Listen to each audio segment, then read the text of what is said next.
we got to a situation where And I'm fired up like Chef Moss. they Right voted for a convention. Put it on my tag. Suffolk thought they wanted to reconsider I'll take the it off vote your tab. because of some concerns they had been hearing about shenanigans going on at mass meetings and conventions.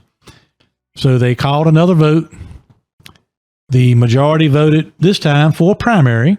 Yes. I think this was like March the 1st. First of something like March. that. Yeah. The chairman, Don Jones, submitted the order to State Board of Elections. It was certified. So it's done. Then last Thursday, it was posted on the State Board of Elections website. As an official document. An order that 17th Senate District race would be a primary.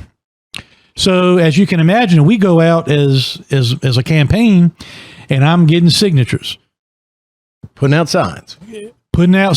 Going to talk to supporters and business owners about the primary. We knew the date, all these other kind of things. So we take our whole campaign and turn our focus towards preparing for this primary.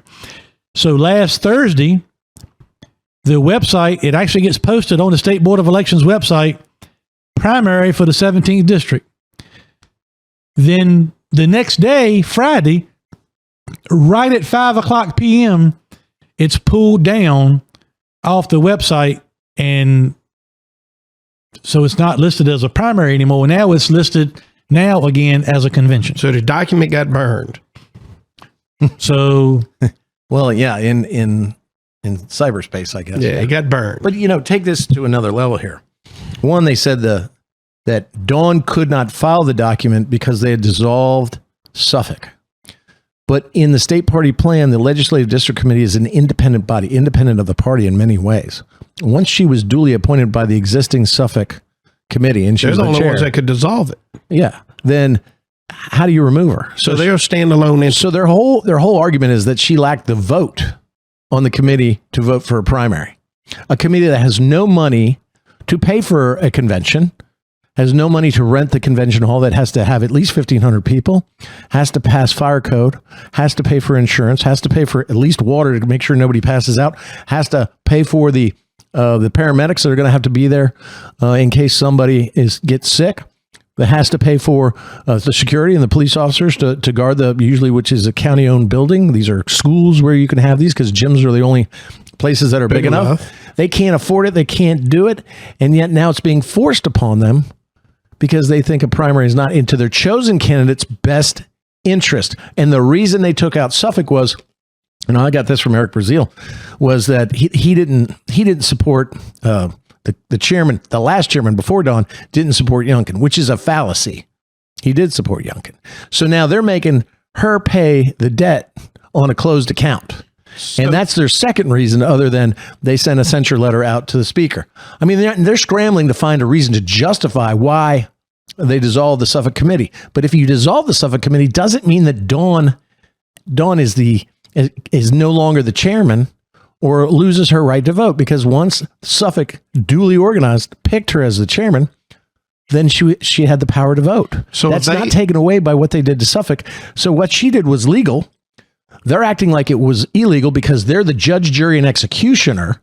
And so then they put their own puppet in, who now replaces Dawn. He has his own meeting, declares a convention, but then doesn't approve a call, because you have to have a call, an official call that's voted on, of time, place, manner of that convention to be held. So people are given notice. And so these units, these local units we've been talking about, can organize a mass meeting to elect delegates. They don't even have that. I'm hearing that they're trying to get that call approved by email, which again is against party plan rules, against Robert's Rules of Order. You got to have a physical meeting. You got to discuss, you got to debate, you got to vote, and then you send out the call. This is a mess, and it's a mess created by them, not by the Sadler campaign, not by Dawn Adams, not by anybody else, but the apparatchik of the Republican Party, because they didn't like that Suffolk. How dare you have your own opinion about how we're doing our job in the General Assembly? Outrageous. So is Suffolk independent of the RVP? RVP? RPV. RPV. No. It's not independent. No. It's It's a subdivision. It's a subdivision, It's a part of RPV. But the legislative district chair, the 17th LDC, which is Dawn. is an independent. No, she's just the chairman, but there are other members from the other, like Isle of Wight, Greensville, Brunswick, Dinwiddie, Southampton, Franklin. There you go.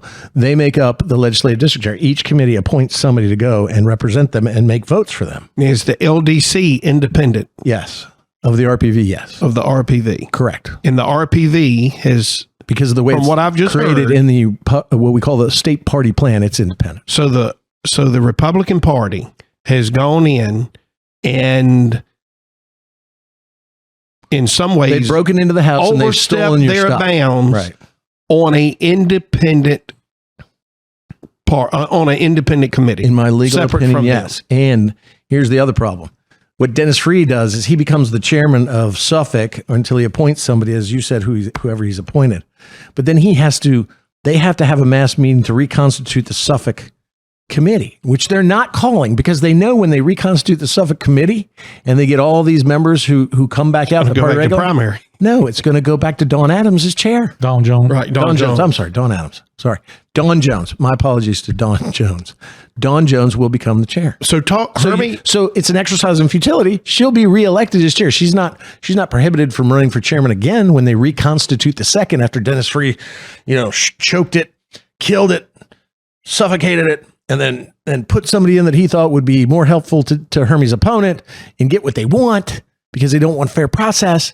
But when they reconstitute it, Suffolk will be right back to where it was before, if not before that the State Central Committee on Appeal ruled that whatever Dennis Free did was improper and illegal and violated the state party plan of the Republican Party of Virginia. so doesn't this whole mess fall right into Hermie's lawsuit claim on the skill games government overreach? It's a party overreach, not government overreach. Well, but the party's actions come from those that are at the top, the pinnacle. You've heard me talk about the pyramid. Correct. The smaller group at the top that tries to dictate To the what bottom. happens to the body or to the party. And so, yeah, this comes from the top.